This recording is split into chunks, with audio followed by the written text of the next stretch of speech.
it's Sarah, and welcome again to Writing 101. So this is episode 2. What are writers supposed to do? This is one of those questions that sometimes people don't really think about until they want to sit down and actually be a writer. So they don't really know what exactly that means. Writing is a thing that they know they have to do, but what else do you have to do? Of course, the number one only thing that you have to do is to write. That's the only thing you have to do. You might not be great at it if you don't do any of these other things, but that's the only thing you have to do to be a writer. You probably need to be able to edit something. It doesn't necessarily have to be A+ kinds of editing, but you really probably need to be able to edit things just a little bit. You probably need to do some sort of author platform building. You want people to connect with you, to want to help you, to want to work with you, and those kinds of things. It's really helpful to your overall ability to be a writer long term if you're able to do those things. Make writer friends with whom you can talk about writing and work together on things. You might not be interested in writing something with someone else. I personally am not. It's not something I think I could juggle. However, you might get other things from a relationship with other writers. You might be able to talk about things that you don't really have anyone else to bounce those things off of. You might be able to build relationships in ways that you've never been able to build them before because you don't have the same background with writing. The other thing that I have found with my writing friends now is that I have lots of different kinds of inspiration coming from different places. That largely comes from the YouTube community, but I don't think that that's something that you can't get in Facebook groups or on Twitter or things like that if you really try for it. Another thing you really need to be doing if you're going to be a writer is reading. You might not read books all the time. You might not read the same genre all the time, but taking things in, reading words, comprehending how they're used and how they are used together, those things are really important.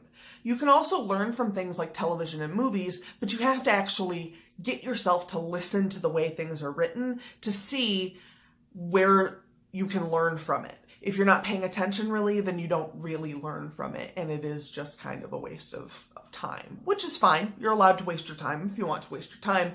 But if you want to learn something from it, then you really do have to focus on taking learning away from it. Look up strange things on Google. Sometimes you're using them for your story and sometimes you're not. Sometimes you're thinking of something for your story and that leads into something else that you become curious about, and then you really want to look it up, and all of a sudden it's in your search history, and now you're wondering if the FBI is going to show up at your house. Proofread, edit, or beta read for other writers, whether it be for pay or for friends. That is something that writers frequently do to make ends meet, especially if they're particularly good at any of those skills. Sometimes writers will use their friends for beta readers and things like that, but oftentimes they pay people outside of their author friend group to do most of those other kinds of paid things. Another thing writers do is help others who aren't as far along as they are. Being a writer largely means that you contribute to the larger writing community. And one of the things you have to do to be able to do that is to contribute to people who are not necessarily as far along as you are. I don't know that I'd be making the same choices I am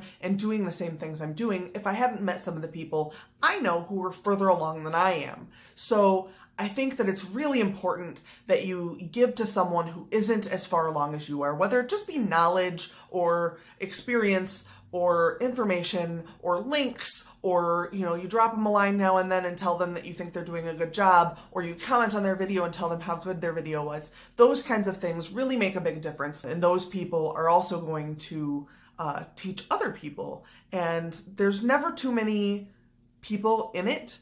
There's never a reason to make it a competition between you and someone else. It's really just a competition between yourself and your goals. Treating each other like this is some sort of competition really does nothing but harm our community and harm each other.